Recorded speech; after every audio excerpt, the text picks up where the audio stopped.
Hello, friends, and welcome to another episode of Crackers and Grape Juice.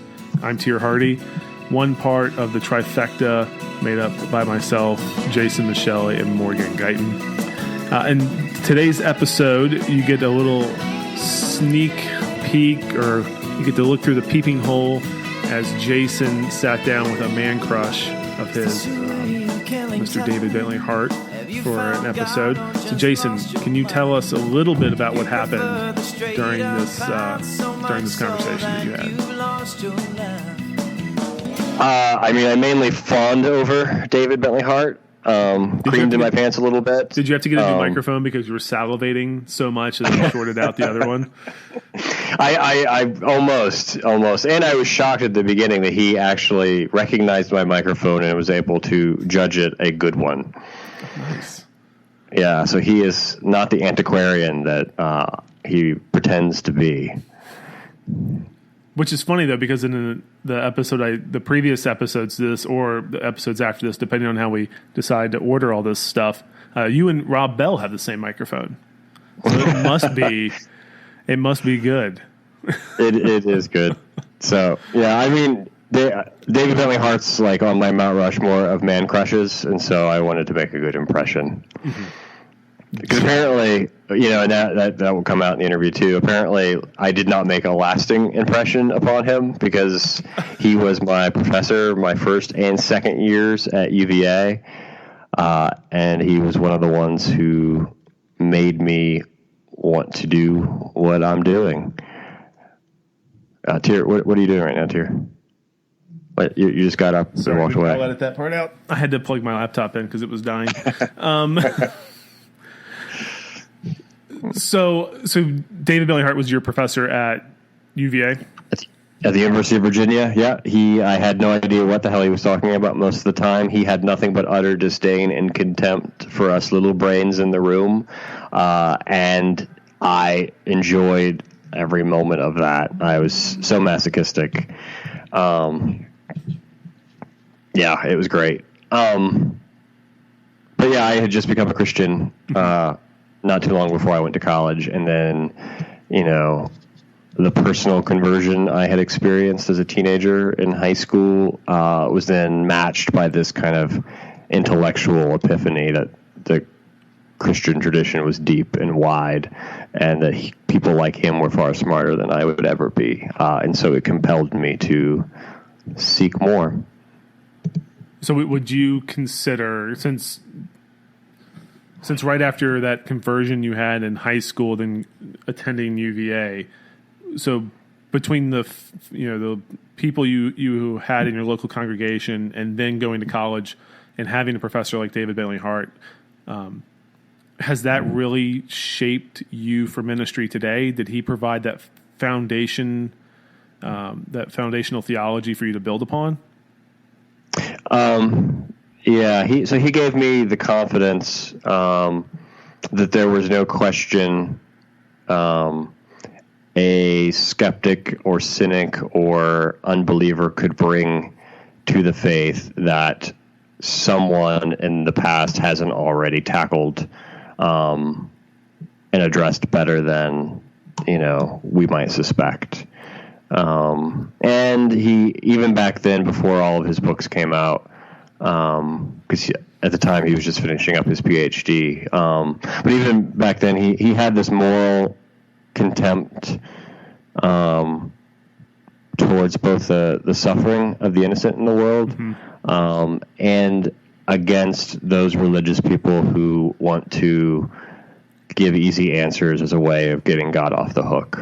And that sort of faithful posture of contempt really had an effect on me.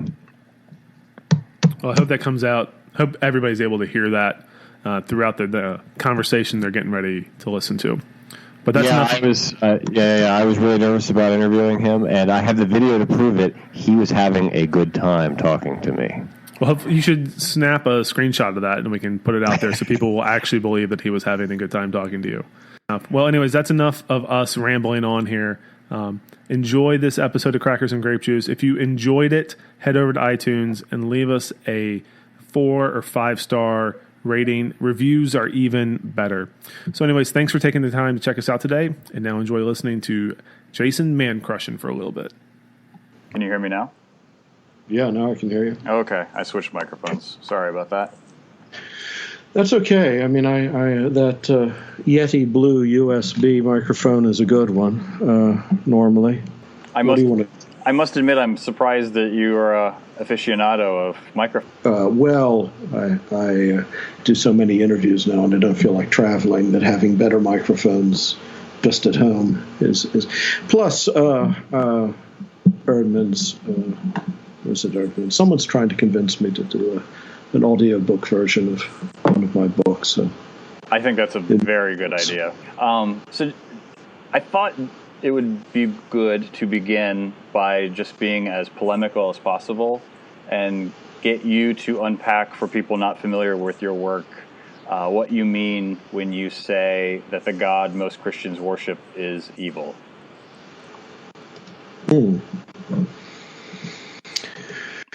Well, it's kind of obvious, isn't it? You want me just to start right now? Yeah. Okay. Well, I don't want to repeat merely the threadbare criticisms of Eastern Christianity, or rather the Eastern Christian criticisms of Western Christianity, because in a sense the accusation applies to the East as well in certain regards. But it is the case that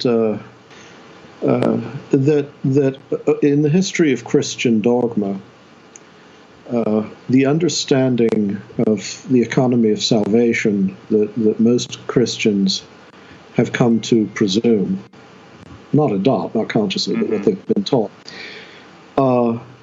after the centuries of, let's say, straying from the texts of the first century and reading them through translation and reading them through dogmatic traditions that are of their time, has produced a picture in which salvation consists, for many, in Christ coming to save us from God.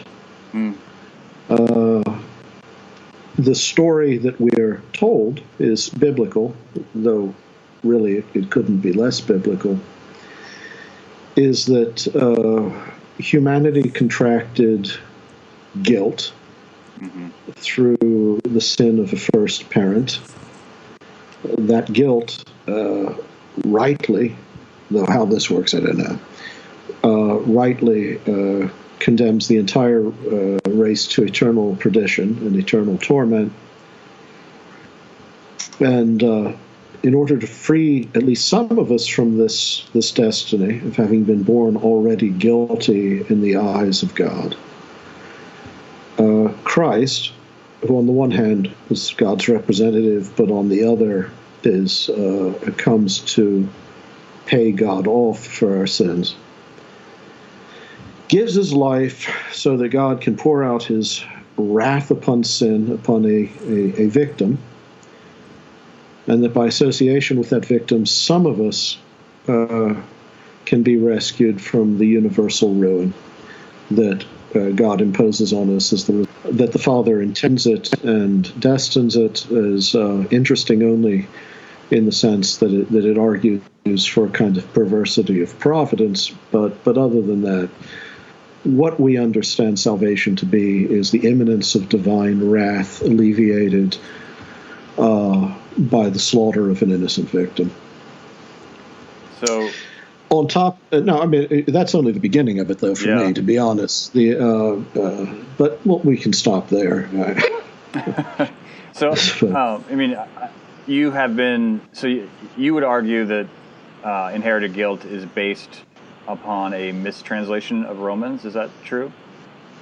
Oh yeah, well that's definitely true. I don't think there's any good New Testament scholar who doubts that Romans 5:12, just by the unhappy chance of a bad translation, created the impression that Paul taught that we had actually sinned in Adam, all of us. Because in the Eastern Christian world, the texts were read not through a translation but directly, that understanding of original sin never took hold. And as late as the 9th or 10th century, there were many Eastern Christian theologians who were unaware that Western Christians had this notion. And when they encountered it, their reaction was often one of revulsion.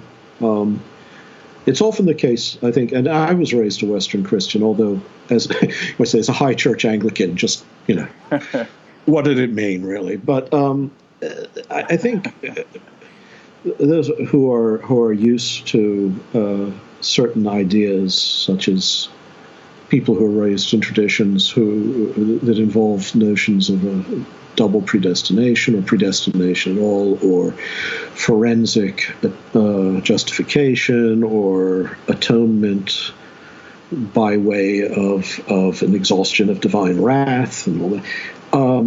Having become used to these terms and somewhat hardened,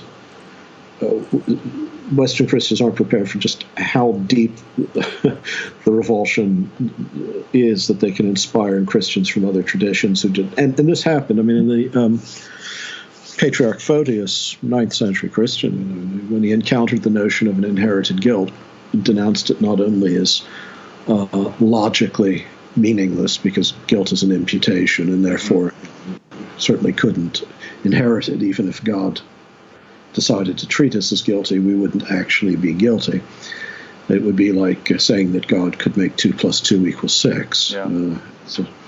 But also he saw it as a defamation of God as creator, that God could create a nature that could transmit guilt.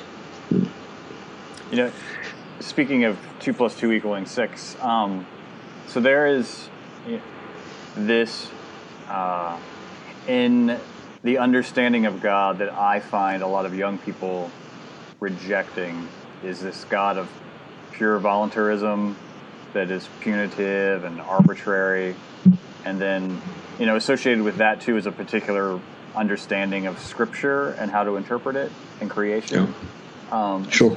And so I'm wondering if you think, is it the loss of classical theism and ancient Christianity that's behind so much of the church's impoverishment and losses right now? Well, which church are we talking about? No, I mean, I definitely believe that. Yes, that the God. I don't just mean the God of popular devotion, because the God of popular devotion in any age is going to be somewhat more anthropomorphic, look somewhat more like a giant human being than the God of the more recherche regions of theology and metaphysics. However, that picture of God as a large individual capable of fairly despotic motives is already written into the early modern tradition of a lot of Reformation theology, but also a lot of Catholic theology from the same period. It's not a uniquely Protestant phenomenon, but over the course of centuries, it has reduced the God of classical theism to the God of a kind of, I don't know how else to put it, a kind of Christian deism, but a deism with a particularly unpleasant God running things. Yeah.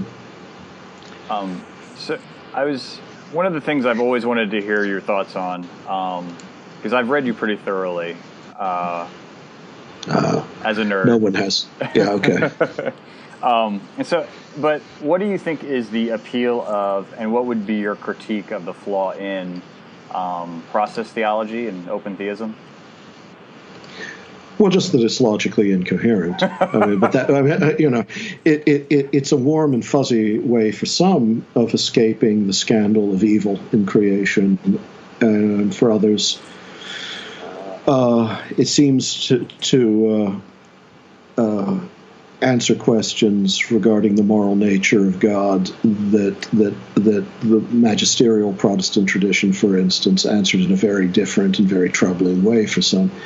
The problem is that, and I'm an adherent to neither of those traditions, so I mean, I'd have no dog in this fight. But with process theology, you really have reached a point of philosophical incoherence, because presumably most Christians want to affirm, when they say that God is creator, something more than that he is a being who is at work upon some exterior reality that he fashions as best he can, or that he is a limited being in the process of discovering who he is. They do mean that he is the source of being. And to be the source of being, he must, of course, possess all being in perfect plenitude. I mean, there are thousands of years of reasoning on this, and all the best of it comes to the same conclusion, that a God who becomes as a composite being, is a contingent being, is not the God of all being, but is a being among beings. And no matter how you try to nuance the metaphysics of process theology, and there were some, Charles Hartshorne and others, excellent philosopher in many ways, nonetheless, what you end up with is something less than the God who is the source of all. And at that point, what exactly are you worshiping, and have you yet begun to worship God? What would be the point of adoration of this rather impressive but still incomplete and imperfect being who, like us, is journeying towards some end that he can't possibly foresee? And still, the question of the being of all things would be left open. You would still have to find out what the transcendent source, both of that God and this world, is. If you were, at least, if you wanted to have some coherent sense of the God who is all in all, or from whom all comes. I have discovered, just preaching to people, that in affirming... Is that something you really enjoy doing? I'm sorry. All right. No, go on. Well, I mean, just in a practical level, I do think that I am most myself when I am preaching. That could be a bad sign, but go on. But I do discover that whenever I have affirmed immutability or impassibility, God's unchangingness, or God's inability to be affected by us. Well, you say that now. Even the way you phrase that's incorrect. I thought you were going to catch me on that. Yeah. But the first pushback is always that, so it's this mythology that Greek philosophy was imported into Christian thought and polluted the God of the Bible. And so, how would you respond to that critique?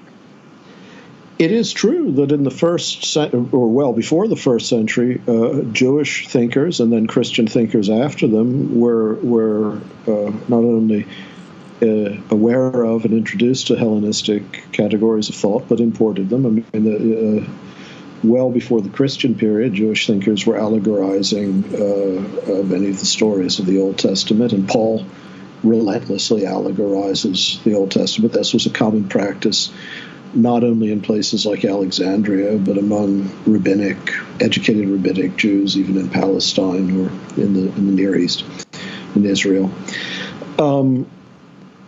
But the notion that it's imported in is putting the cart somewhat after the horse, because it's already well established at the time of the New Testament. I mean, the Logos metaphysics of the Gospel of John, for instance, are hardly a late superimposition over Scripture. Nonetheless, if what one is looking for is a kind of fundamentalist God who point for point corresponds to the picture of Yahweh in the Old Testament and all his behaviors, then indeed one is going to be disappointed by most Christian intellectual tradition, which, like most Jewish intellectual tradition, tended to regard these as earlier expressions of an awareness of God that nonetheless were not the full story. But I have no patience for the fundamentalist reading because they would actually be the ones who are thinking like pagans. They're worshiping a Zeus-like god rather than the transcendent God in whom, in the first century, Jews and Christians, and in fact, a lot of educated pagans believed and understood that this was a qualitatively different understanding of the divine than myth provided, whether it was pagan myth or Jewish myth. That was very good. Was it? Yeah, and it was succinct. You mentioned hell in your first response, and I was wondering if, how can you make it clear to people that the freedom to choose hell, which is I find is usually the mainline way of defending hell for mainline Christians. How is the freedom to choose hell not freedom in a Christian sense? Oh, well, again, if you're in a certain kind of Reformed tradition, maybe it is, because the voluntarist picture of God that tradition necessarily presumes would then have to be extended to us as well. But then, of course, you have the problem that also that's an understanding of God that presumes absolute sovereignty to the point of total determinism. So we wouldn't be free in that one either, but God would in that sense. The notion that freedom consists in a sort of spontaneous power to choose anything arbitrarily is a very modern notion. It's not, again, logically coherent, because we know just from our own experience of choice that we're always that everything we do is done towards an end, whether it's one we clearly conceive or don't, and that beyond every limited object of the will, there's a more general object of the will that we're always pursuing, the good, happiness, whatever. That the will never never creates its object, it simply follows after it. Which means that the will can never, the employment of the will, if it's truly to be free, can never be severed from intellect as a knowledge of what it is you're seeking. You have to ask yourself, who's more free? The person who knows what it is that he's seeking, or the person who doesn't. The classical understanding of freedom was not simply an empty power to choose. That would mean that indeed the serial killer is just as free as the saint. Mm-hmm. It has always been that what makes us free, the truth. And the truth shall make you free. I mean, one has to unpack that. What makes us free is actually the fulfillment of our nature without constraint, whether those are external or internal constraints. External constraints are easy to imagine, but also internal constraints such as ignorance or perverse longing. A true understanding of Christian freedom is one in which choice might ultimately be understood as disappearing. We're free because we've achieved that union with God in which all that we will is all that in nature we are, which is to be loved by God and to love God in himself and in those whom he has created. That being so, then, to defend the possibility of hell as somehow God allowing us the dignity of a freedom so mysterious that it can tolerate our everlasting loss, is a kind of circular argument, is kind of a nonsensical argument, because if freedom, true freedom, consists in achieving the good, and I think the philosophical arguments for this are actually quite irrefutable, but it would take me several hours to lay them out.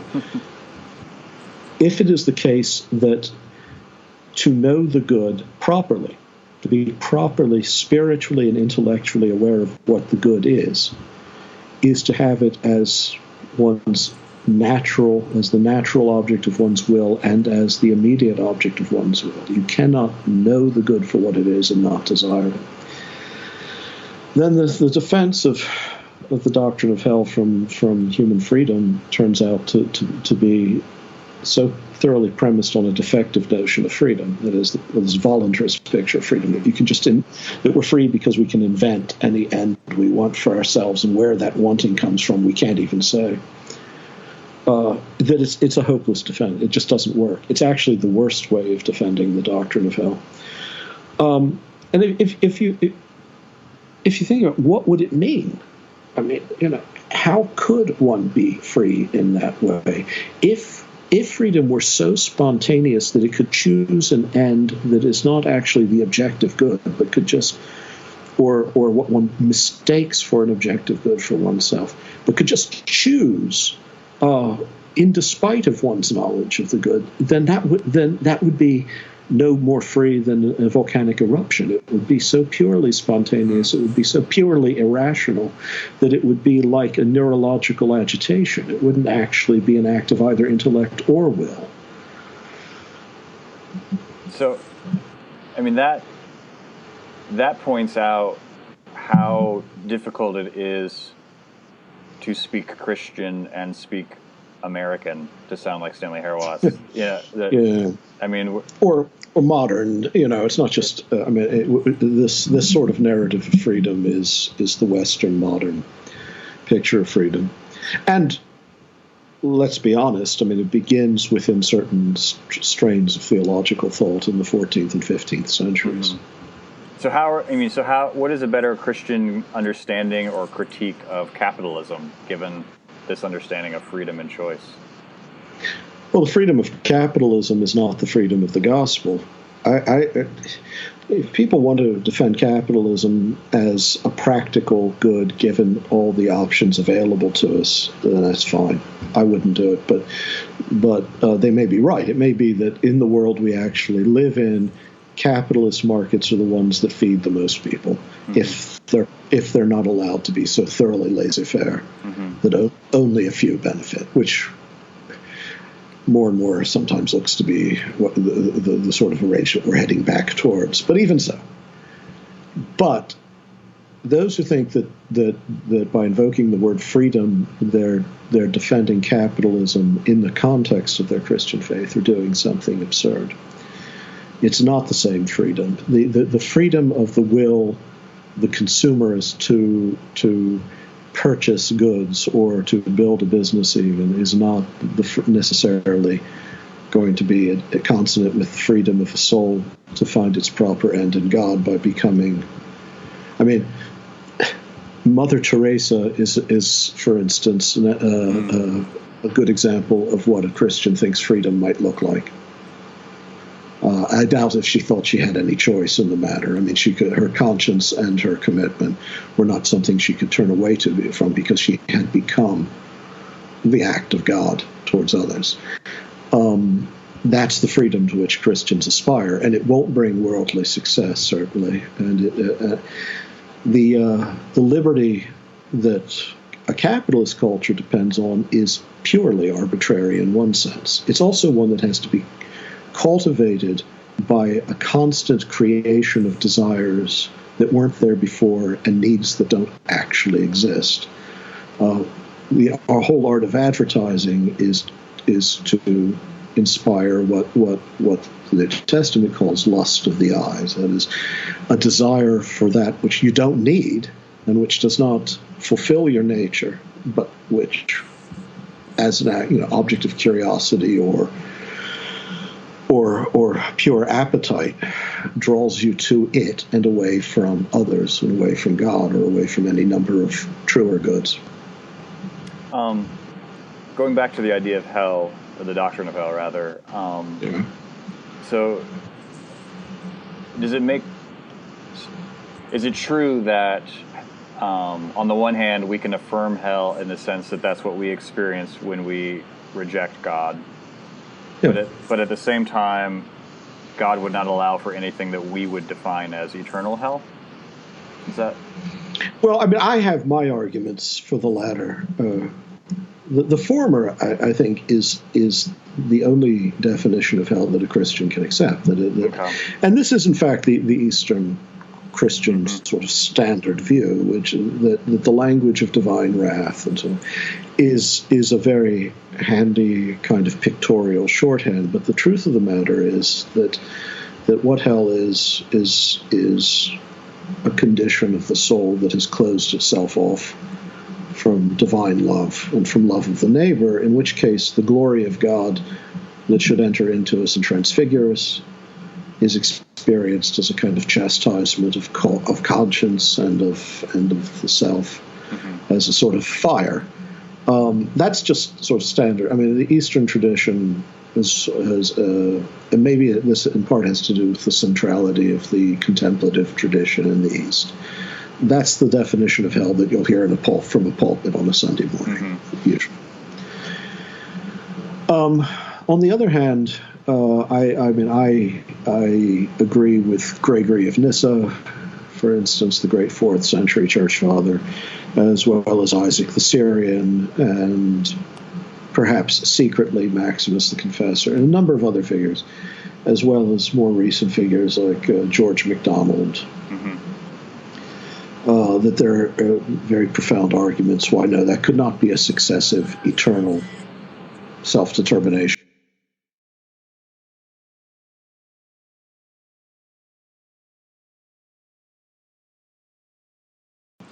No, but that it could not be a condition of eternal loss, even allowing the will to pursue its perversity to the end. There's just not an infinite capacity for rejection of the good in the way that there's an infinite capacity for the good to reach us. So how do we understand the demonic and Satan then? Because I know in The Doors of the Sea you write about our present state being captive to demonic powers, but at the same time they have no ontological status of their own. No, it's not. I don't think. I'm all for belief in fallen spirits. I just don't see them as fallen forever either. A bit of an originist there. In The Doors of the Sea, it's been a while since I read that book. I hear it's good. It's very good. Oh, good. Well, I'll have another look at it, but you have to understand it's been a while since I wrote it. That the point I was trying to make is that the various ways in which Christians try to reconcile the reality of evil to their faith in God ultimately tends to implicate God in evil to the point of evil being an aspect of God. It is kind of meaningless, even in a providential sense, to suggest that God could possess a nature absolutely distinct from his acts. Well, that means nothing. One's nature is, what one does is what one is, and one's acts are possibilities only because they're resident in the nature one possesses, and that's true of God as well. If God could directly will evil, then God would be in some sense evil. The point I was trying to make in that book is that the actual story that the New Testament tells and that the early church was insistent upon is that the one will of God towards the union of all things with him allows for, I don't want to get too technical here, but what Maximus the Confessor would call gnomic misuse of the will, which leads to all sorts of catastrophic realities, but that trying to look at the evil in history and explain it away is all part of God's good plan, and that all of it will add up to a calculus in which everything makes sense, is not a belief in providence in the proper sense, but is a confusion between God and the evil that we do. That's a different set of issues. We live in a fallen world. That's one of the claims that Christianity makes. We live in a fallen world. It's not just the case that human beings have been estranged from God. It's that all of creation has been estranged from God because spiritual life, human, angelic, what have you, is, in this rather ancient view of things, a mediation between creation and God. It exists within a sort of economy of stewardship, and in losing our intimacy, our union, our proper relation to God, we subjected all of creation to death. How this happened, is what exactly the story is isn't important, but that essential affirmation is at the basis of all Christian belief. So that makes me wonder, what are your thoughts about N.T. Wright's kind of reinterpretation of what Christians mean by heaven as God recreating this earth? Well, to be honest, that is more or less how the New Testament writers understood it. I mean, the kingdom of God isn't elsewhere. It is this creation restored into what it should have been from the beginning. And again, of course, that. Yeah. Is there value though in the kind of the old language of the soul and going to heaven?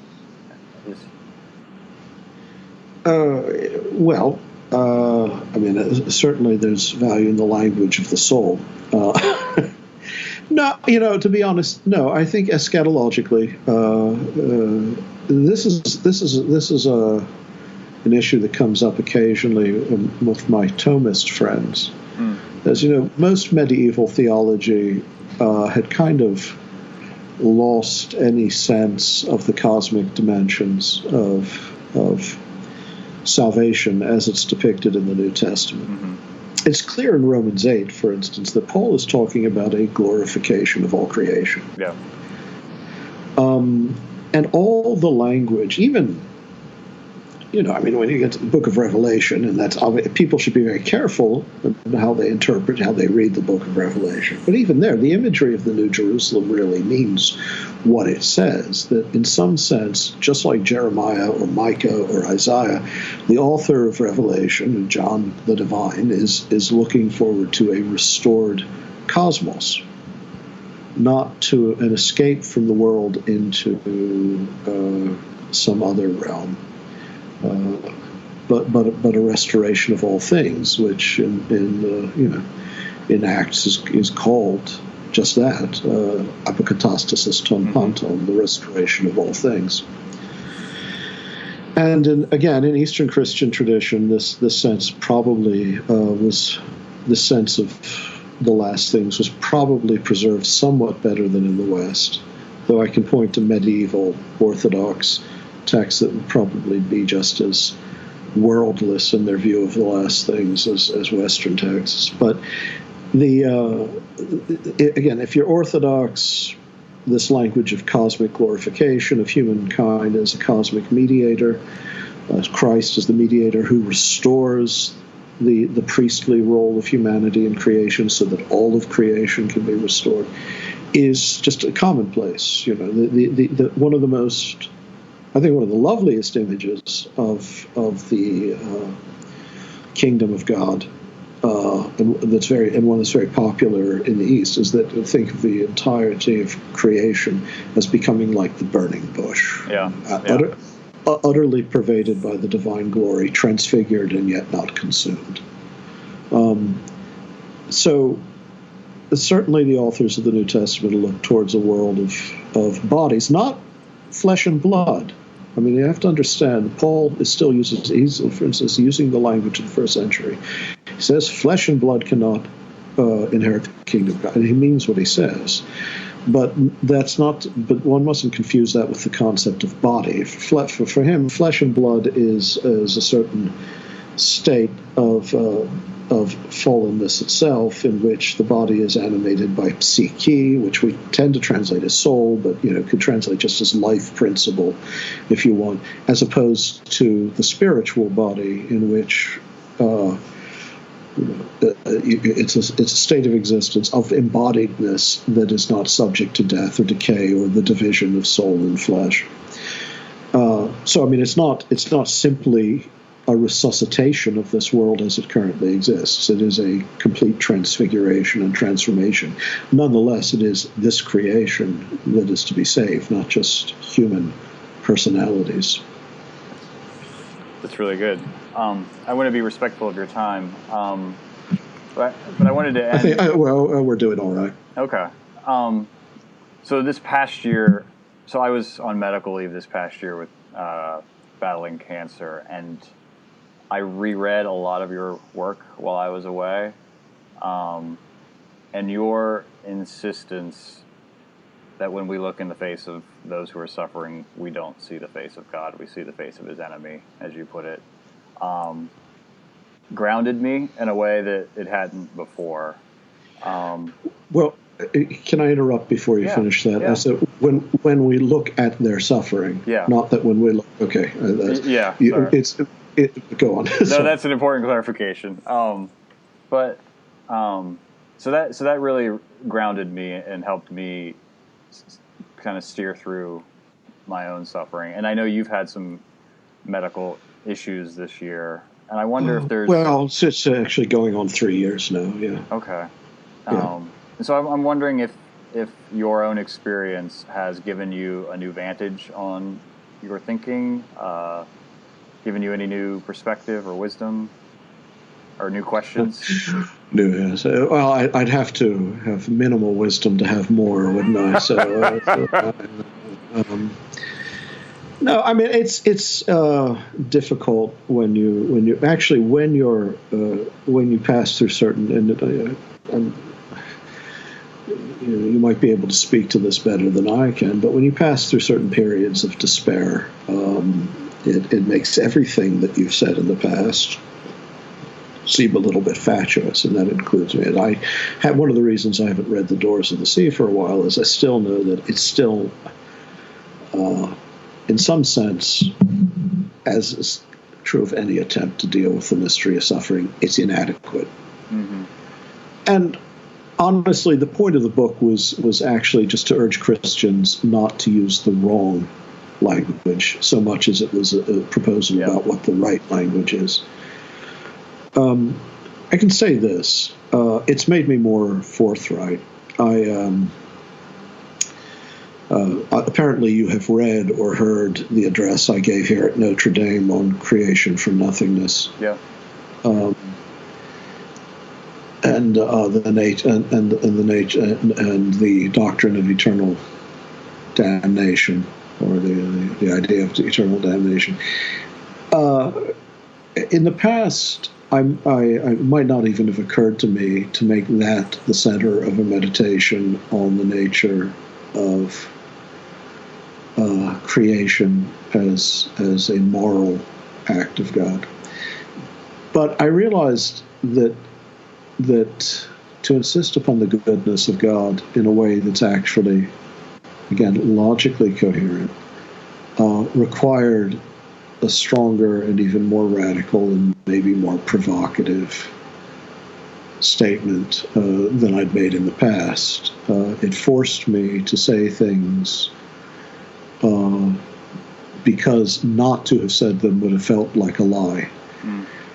And I think that's the result of an extended illness and being forced to think about the sufferings of others under the aspect of one's own suffering.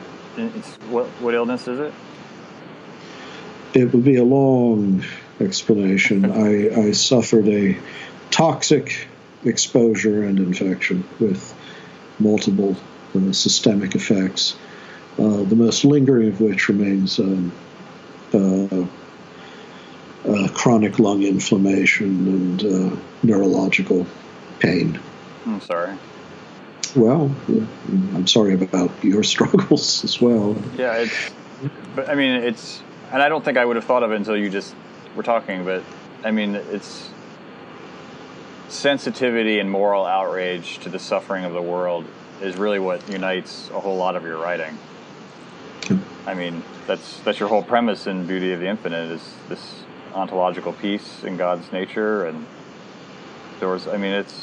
I think, I don't know if you have a time limit here or not, so I don't want to trespass on your time. It's, this issue has led me to be more needlessly provocative, perhaps, regarding different traditions of Christian thought, but I think there is a real problem that we have to deal with in the way that most of us have become accustomed to thinking about God.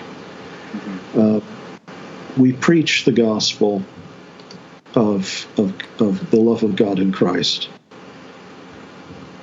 as a solution to the gospel of the wrath of God in the Father, for instance. Yeah. It is, at the end of the day, the way it's construed, the way it's spoken, the way it's preached, fundamentally contradictory. And I don't blame those who reject it. I think that if the choice is between, say, a principled atheism and many forms of Christian belief, that the atheism is closer to a true picture of the Christian God, because at least it's a belief in a reality that doesn't include the petty despot who predestines some to eternal perdition.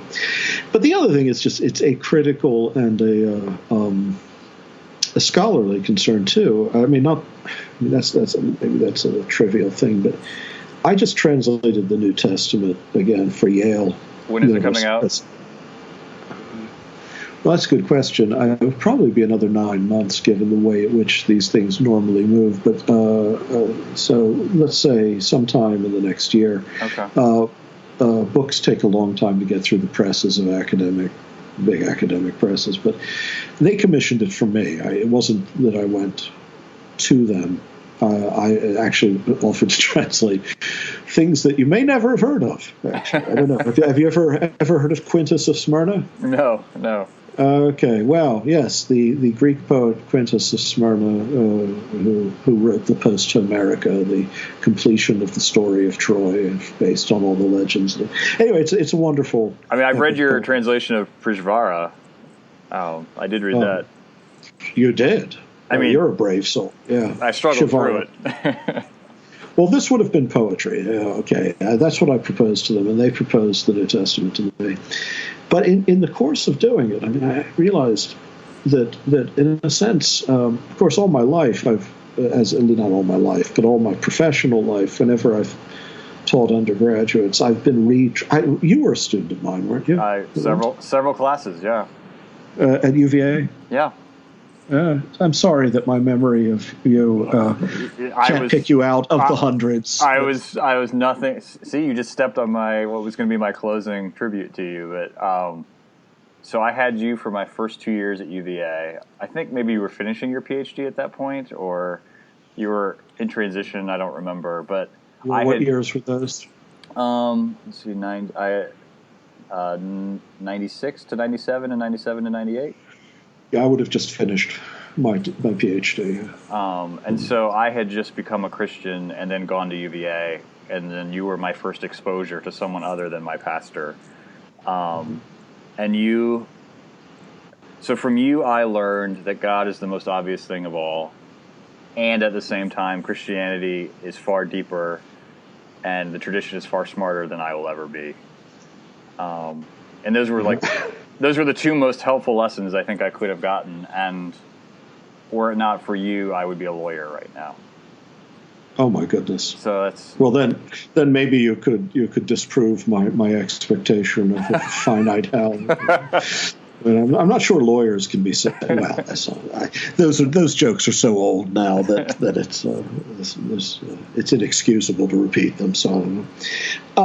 But anyway, here I'm sorry, go on. Oh, no, but yeah, you assigned Maximus the Confessor, Gregory of Nyssa, Bonaventure. I think you were my first taste of Augustine and Aquinas. So all of those I first learned. And I had no idea what you were talking about at the time. But neither did I, but we learned to mask it.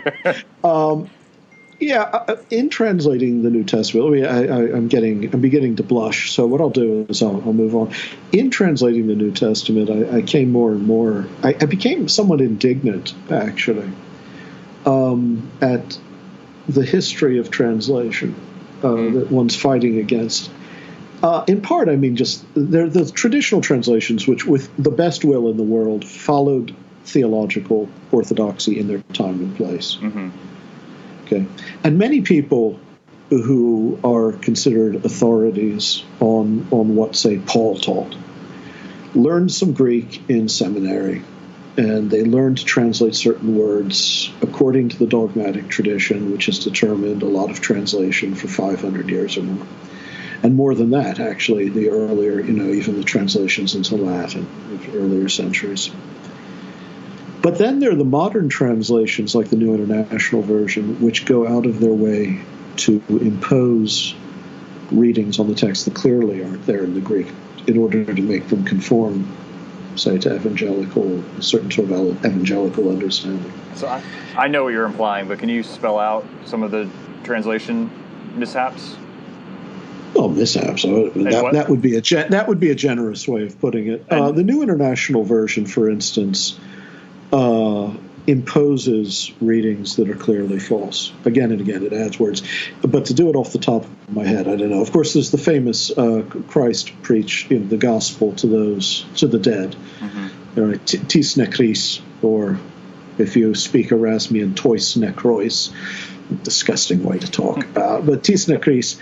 And for instance, the editors in the New International Version, being evangelicals, believe that it's impossible to be saved after death, even though clearly that their belief doesn't conform to the beliefs of most of the writers of the New Testament, or any of them actually. But anyway, they were sure that, so they put in, for this reason the gospel was preached to persons who since that time have died, or something. What the Greek clearly does not say. I mean, it clearly uses dative, meaning that the dead as dead are recipients of the gospel. But that's just one example. It happens again and again and again. Or take Jude 19, for instance, where any sort of, I'll leave Jude 19 out because that would really get obscure. I mean, that would be an esoteric. I'd be talking for 2 hours explaining concepts of psyche and pneuma and all that. But wherever flesh is used in Paul, they don't want to use the word flesh because they think that so turn it into sinful human nature. And so just in doing that, they've already made decisions regarding how you're allowed to understand Paul's language. And it's not what he means. I mean, in one sense, he does mean sin, fallen human nature. It's true, but he means flesh, too. And you have to understand his use of the word. But they're far graver violations than that. I'm afraid I'd have to go back through my notes from the translation. But this happens all the time. And a lot of Christians pick up the older translation, King James Bible, which was not an attempt to distort what the Greek said, but it was what the 16th to 17th century scholars, deep in a certain semi-reformed tradition with deep Catholic roots of Anglicanism, understood Paul to be saying.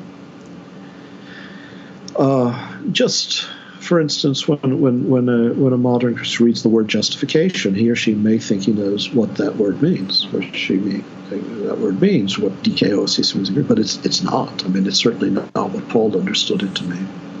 Or a word like proorizein, which is translated as predestination. Well, any good classicist knows the problem with translating that the way it's traditionally translated.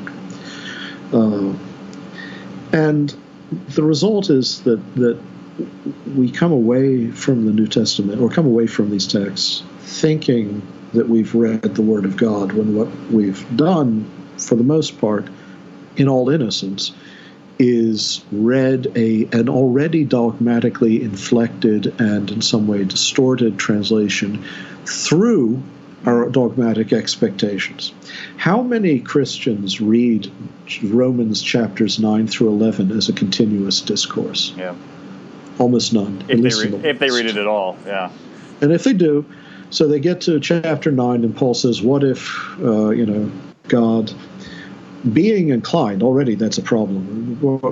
I would translate that as although inclined. Mm-hmm. to make his wrath nonetheless tolerated. All right, wait. So the whole vessels of wrath passage, which is written in a consciously conditional voice.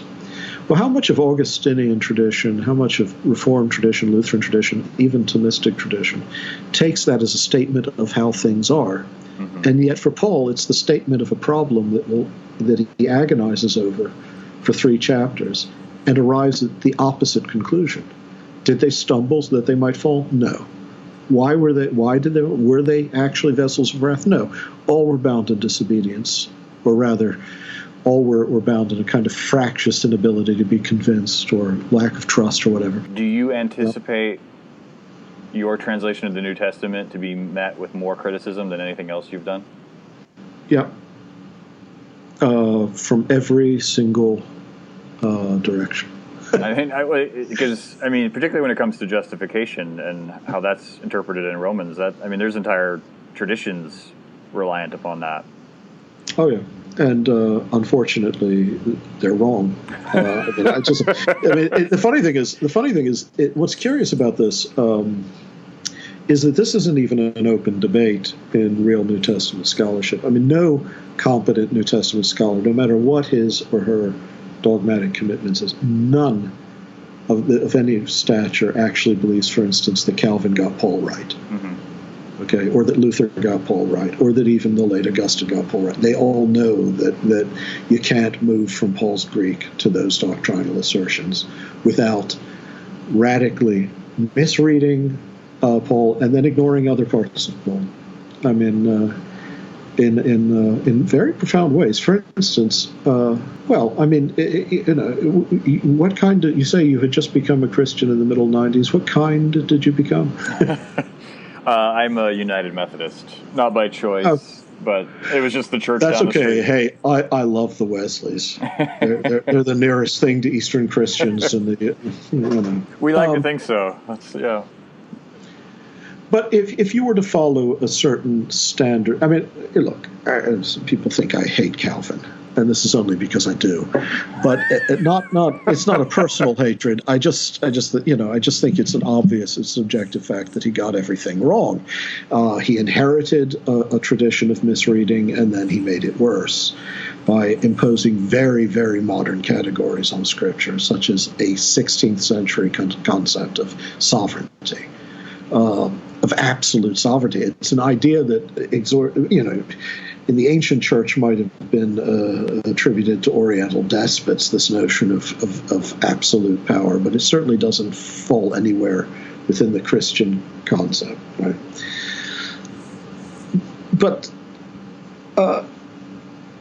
one of the things that is, if you're raised within this tradition, you're told that Paul inveighed against something called works righteousness. He doesn't. He speaks against putting your trust in ta ergo, Tsunami. But in Greek, when you see works in the plural like that, ergo, it often just means religious observances, and it's clear he's talking about circumcision and kosher law. You're not going to be, and you want to say justified, well, vindicated would be a better word, mm-hmm. or even made righteous, perhaps. Dikao or dikao, depending on, I can't remember how Erasmians pronounce it anymore. Actually, I can, but I'm not.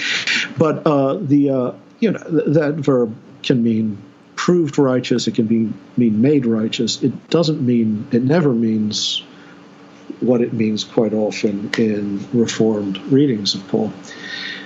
Well, but Paul, then you're forced to ignore all these other places like Romans 2, 1-16, or Romans 4, 10-12, or 1 Corinthians 3, 12-15, or 2 Corinthians 5:10, or Philippians 2:16, where Paul clearly talks about being judged according to our works, mm-hmm. Our moral works.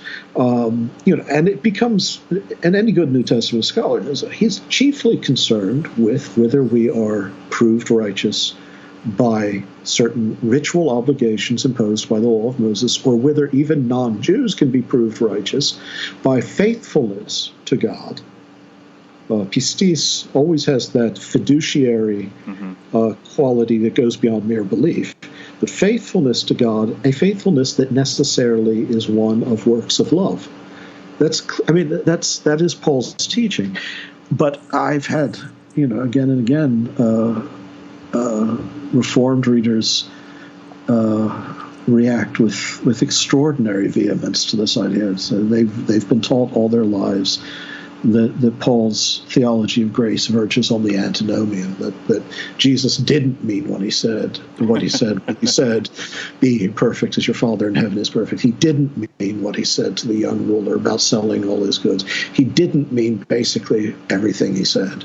He didn't mean that the final judgment is a judgment between those who gave to the poor, who visited the sick and the imprisoned. He really meant that those who are elect due to an unmerited justification without prevision of works, ... So I know that I'll get criticism from that camp. I'll also be criticized by my fellow Orthodox for having used the critical text rather than the Byzantine majority text. Some will object to the ways in which I translate certain words like aeonius, but now this is all an advertisement. You'll have to buy the book to see what I've done. Since you were just railing against Reformed... well, that's fun to do, isn't it? It's an easy target. Another thing I learned at UVA from Gene Rogers was a love of Karl Barth. And so I'm wondering if you can give me, who admires both Barth and your work, is there any ground upon which to reconcile my adoration of the two of you? Well, the funny thing is, I mean, I have never attacked Barth. I said that he got Eric Shavara and the question of the analogiantus wrong. Objectively, that's true. He did. Again and again, Barthians spring into the breach thinking that this is an assault upon all of his work from beginning to end, and then try to prove that, in fact, he did understand it, A, and B, he was right to reject it. And in the course of doing so, prove, A, he didn't understand it, and neither did they, and B, he was still wrong to reject it. It's a simple matter. All that's at issue is what the term analogiantus actually means in Eric Shavara's work and in the work of those who were influenced by him. And it quite objectively means quite the opposite of what Barth imagined it meant. And the thing to understand about Barth is he was not a philosophically trained theologian. That's not a fault. In fact, in many ways, and for some people, that can be an advantage. Though I wouldn't advise it. I think one should be a philosopher in order to be a systematic theologian, even so. And there are things about Barth that I love. I love the way he inverts the Reformed understanding of election, using Ephesians very powerfully. I love the motif of his Christological motif of the journey of the Son of God into the far country and the homecoming of the Son of Man, and understanding that these for him are simultaneous. This is one action. It's not. He's not talking about before and after. It's not descent and return. There's much that I love in Barth. There's much I don't like in Barth either. I mean, I think that I wish he had understood the classical tradition of metaphysics better. When he talked about the analogiantus, he would have realized that it's just an affirmation of the doctrine of creation from nothingness and of the transcendence of God in such a way that one will not accidentally reduce God again to a being among beings. Okay, that it is, in fact, it achieves what Barth was most concerned to achieve, a proper appreciation of true transcendence.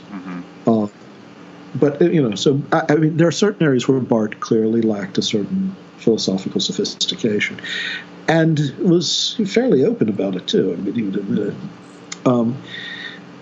But that's all I've ever criticized Barth for. But you see, Barth, there are three kinds of theologian that you have to strive not to become. You must never become a Thomist. You can love Thomas Aquinas. You can study Thomas Aquinas, but for God's sake, don't become a Thomist. Do not become a Barthian if you're a Protestant, and if you're Orthodox, do not become a Palamite.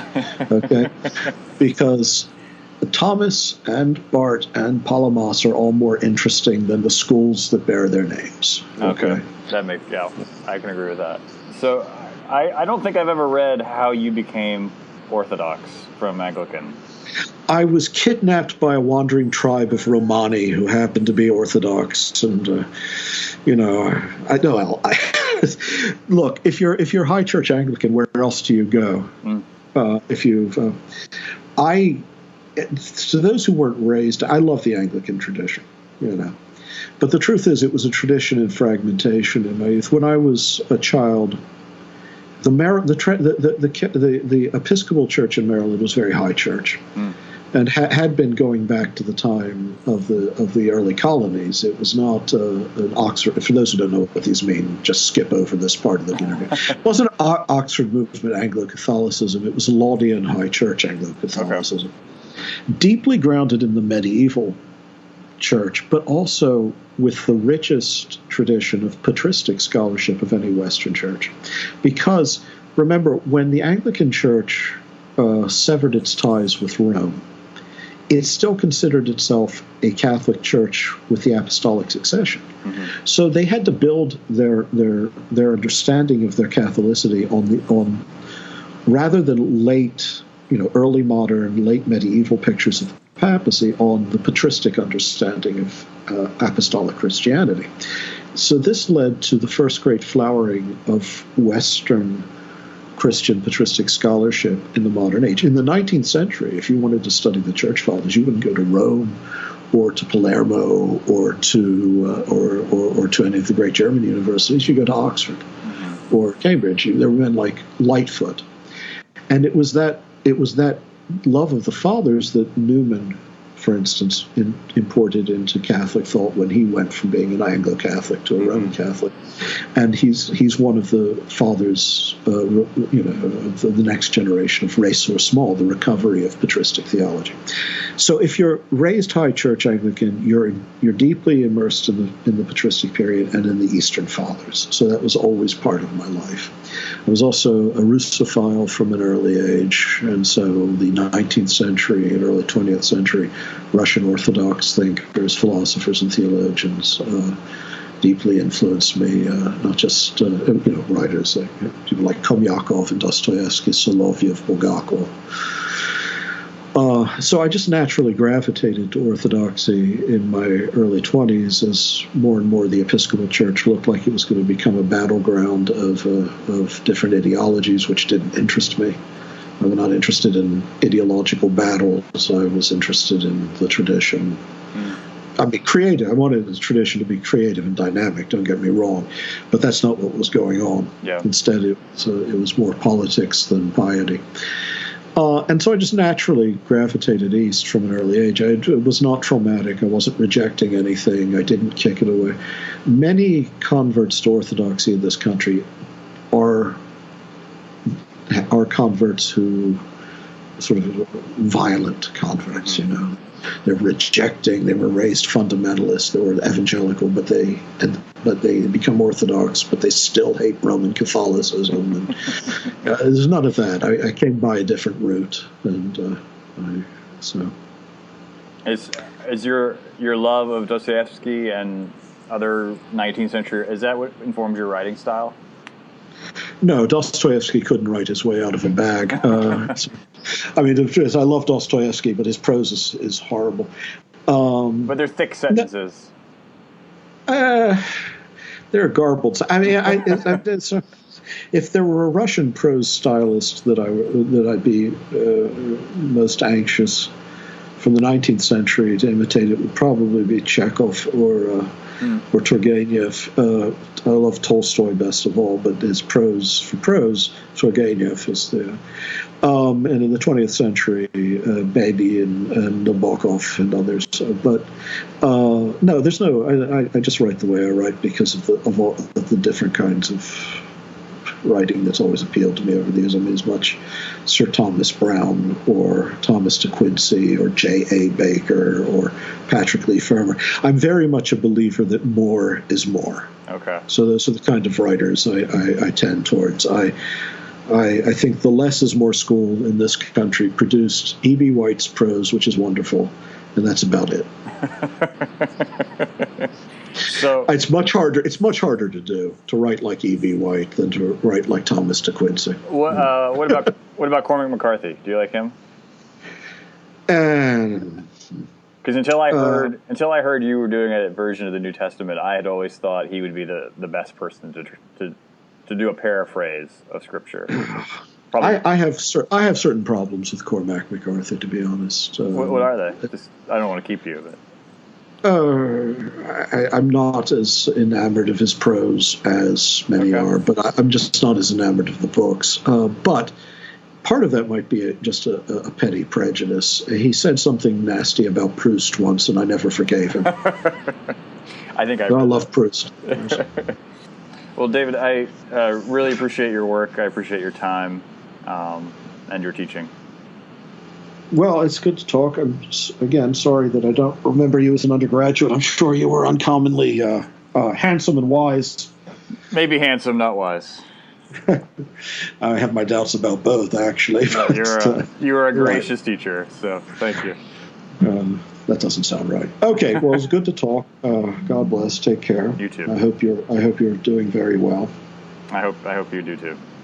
All right. Thank you. Bye.